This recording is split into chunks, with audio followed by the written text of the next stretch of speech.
My name is Marin Hale, and I was 24 the night my own family pushed me out into the snow with nothing but a half-broken suitcase. The dining room had been warm, golden, full of the smells of roasted chicken and cinnamon bread, but the moment my father pointed to the door, the warmth vanished. "Get out," he said quietly, the kind of quiet that comes from final decisions. My mother didn't look at me. My sister did. She leaned back in her chair, lips curling. "Let's see how you manage," she smirked, lifting her wine glass like she was toasting my downfall. They didn't even let me take a coat. The snow outside swallowed the door as it shut behind me. Within minutes, my fingers burned, my toes went numb, and the bench at the bus stop felt colder than the ice forming on my lashes. I pulled my knees to my chest, praying my tears wouldn't freeze on my face. That's when I saw her. A woman, barefoot in the snow. Her skin was purple from cold, her hands shaking violently, her hair clinging to her face. She looked at me like she wasn't sure I was real. Without thinking, I slipped off my winter boots and handed them to her. My toes hit the ice, but her eyes softened as if she'd never been shown kindness before. She whispered, "Thank you." 1 hour later, headlights appeared, 20, maybe more. 19 black BMWs surrounded the bench in complete silence. And the barefoot woman stepped forward, ready to speak a sentence that would change everything. Engines hummed around me, low and synchronized, like a warning wrapped in luxury. 19 black BMWs formed a perfect circle in the snow, their headlights flooding the icy street with white fire. The woman, now wearing my boots, stood at the center. But she didn't look cold anymore. Her back straightened, her shoulders lifted, and something in her presence shifted from fragile to formidable. A man in a long black coat stepped out of the lead car and lowered his head to her. Lowered his head to her. Others followed, forming a line before her, waiting, not to command, but to listen. I blinked, frozen more from shock than the weather. The woman turned to me, her voice no longer trembling. "This is her?" she asked the man. He nodded. Then she approached me slowly, her footprints sinking softly into the snow. Up close, her eyes weren't desperate anymore. They were sharp, evaluating. "Do you know who I am?" she asked. I shook my head. A faint smile touched her lips, not mocking, not cruel, but knowing. The 19 men behind her straightened, as if bracing for a command. She leaned in and spoke the sentence that made my heartbeat stop. "You gave your last warmth to the wrong woman, or maybe the right one, because I'm not homeless. I'm the air they've searched for years to find." My breath fogged in the cold air. "Air? Searched?" Her next words dropped like snow-heavy branches breaking. "And from this moment on, you're coming with me." Her words hung in the frozen air, unreal and heavy, like the moment before a storm breaks. "You're coming with me." I stared at her, my breath trembling out in white clouds. Everything about her had transformed, her posture, her tone, the unwavering authority in her eyes. She wasn't the trembling, purple-faced woman from an hour ago. One of the men opened the back door of a BMW, waiting silently. I stepped back. "Wait, why me? I don't know you." Her expression softened, almost gently. "You don't need to. Not yet." "Not yet?"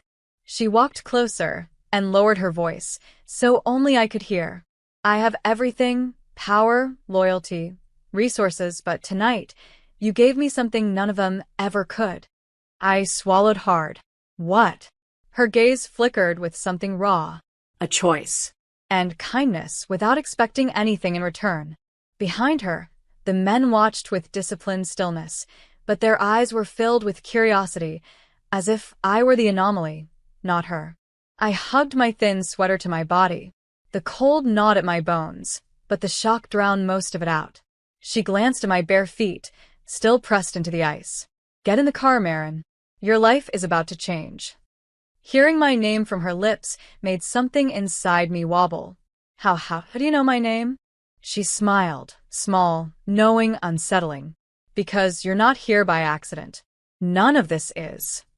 The door of the BMW swung open wider. And suddenly I understood. This wasn't a rescue. It was the beginning of something far bigger than betrayal.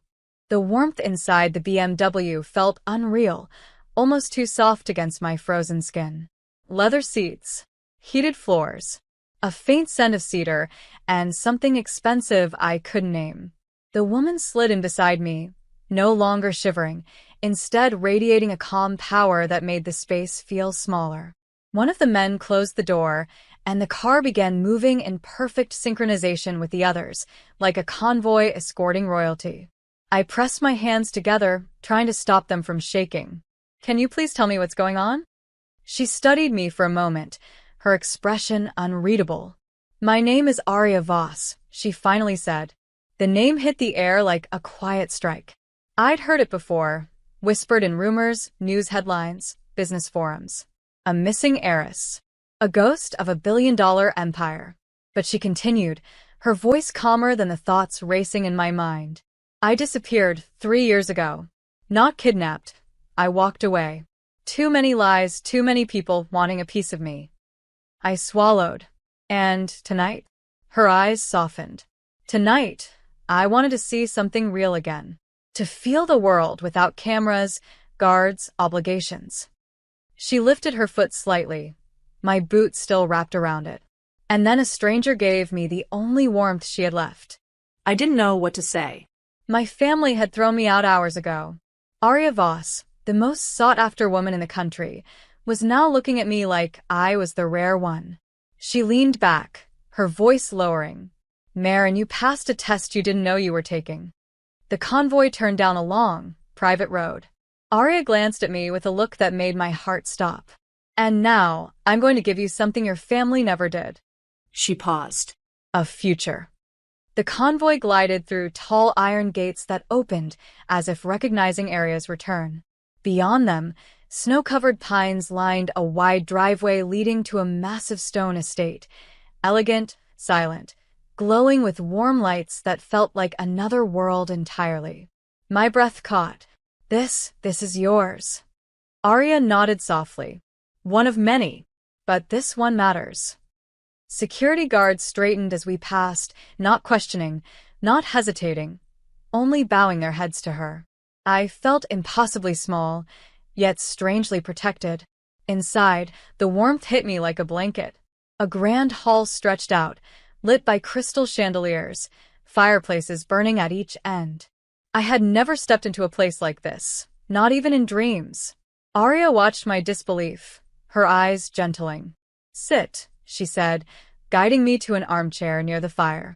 My bare feet tingled painfully as warmth returned, but it felt like being stitched back together. She knelt in front of me, a billionaire heiress kneeling before someone like me. "Marin, I need you to understand something." Her voice carried a weight that made my heart slow. "You didn't just give away boots tonight. You gave away dignity, your own comfort, for a stranger." I looked down, embarrassed. I couldn't watch her suffer. Arya smiled, but there was sadness in it. "And that is exactly why I chose you." I blinked. "Chose me for what?" She stood, motioning toward the hallway that stretched deeper into the estate. "To step into a life where your goodness isn't punished but protected." The flames crackled behind her. "And the part your family never imagined?" Her eyes locked onto mine. "You're about to become someone they can never throw away again." Arya led me down a long hallway lined with portraits, not stiff aristocratic ones, but warm, candid oil paintings of people laughing, holding hands, embracing life. Nothing about them felt cold or elite. They felt human. We stopped before a closed door, at the very end. Arya rested her hand on the handle. "Before I open this," she said softly, "you need to know why those 19 cars came for me." I swallowed. "Because you're the heir." Her eyes met mine. "Not just that. I'm the only remaining boss." The words hit heavier than the snow outside. "My family built an empire," she continued, "but they tore each other apart trying to control it. People disappeared, betrayed each other, ran." She looked down at my boots on her feet. "I left because I refused to become like them." And then she opened the door.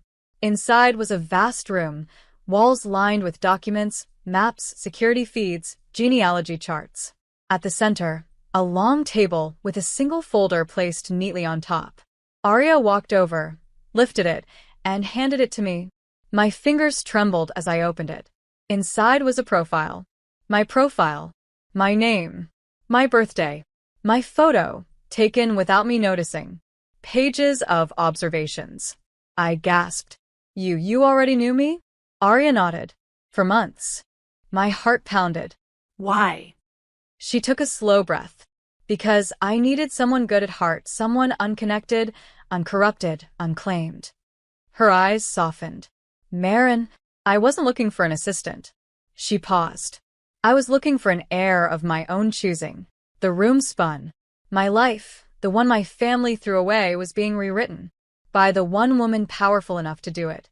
My pulse thundered in my ears. An heir? Me?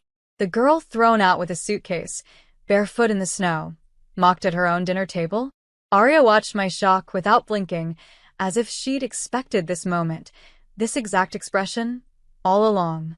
She stepped closer, her voice a calm thread pulling me back to reality. I studied dozens of candidates, she said. People with perfect resumes, polished faces, flawless manners. She shook her head. None of them passed the one test that mattered. I swallowed. Which test? She touched the boots she still wore, my boots. Giving, even when you have nothing left. My chest tightened.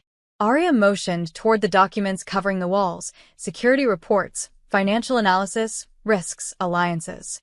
This empire needs someone who understands humanity more than power. Someone who won't lose herself the moment the world bows to her. Her eyes softened with something like relief. Maren, the night your family threw you away, you didn't harden. You didn't turn cruel. You chose compassion. A lump rose in my throat. But why not choose anyone else? Why risk your entire legacy on me?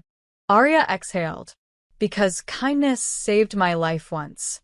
I promised myself that if I ever met someone with the same heart, I'd give them everything I no longer wanted stolen from me. Then she placed a small silver key into my hand. Cold. Heavy. Final.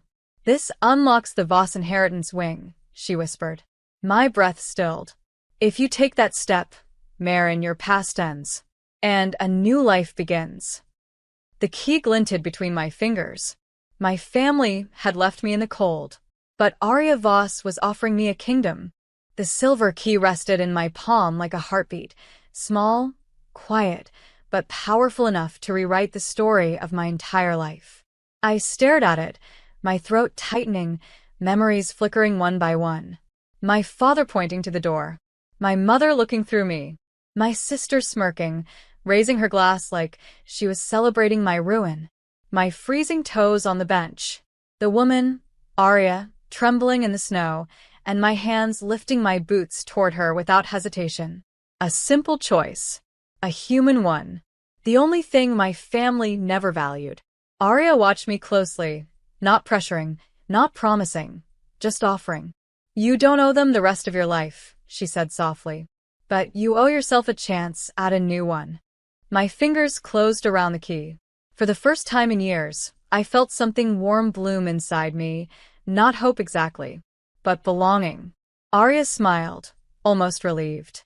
Welcome home, Maren. She guided me down a second hallway to a tall double door carved with the Voss crest. Guards stepped aside. Lights flickered on automatically, illuminating a room filled with velvet seats, antique chests, and a sealed vault waiting for the key in my hand. This wasn't a rescue. It was an inheritance of trust. I turned the key. The lock clicked, deep, echoing, permanent. Behind me, Arya placed a steady hand on my shoulder. Your family threw you away, she whispered, but you were meant to be found. As the vault opened and warm light poured over me, I finally understood. The night I lost everything was the night I stepped into the life I deserved.